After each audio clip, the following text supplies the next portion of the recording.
பார்த்து நடக்காதவன் அடைவான் தொல்லை. பணம் பந்தியிலே குணம் குப்பையிலே இதை பார்த்து அறிந்து நடக்காதவன் மனிதனில்லே, பிழைக்கும் மனிதனில்லே.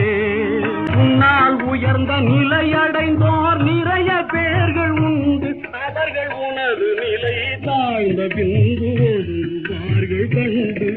மண்ணாய் அவரை மதித்து நீயும் துணிவுமே கொண்டு நாளும் முயன்று மேலும் பாடுபட்டால் வெற்றியும் உண்டு. பணம் பந்தியிலே குணம் குப்பையிலே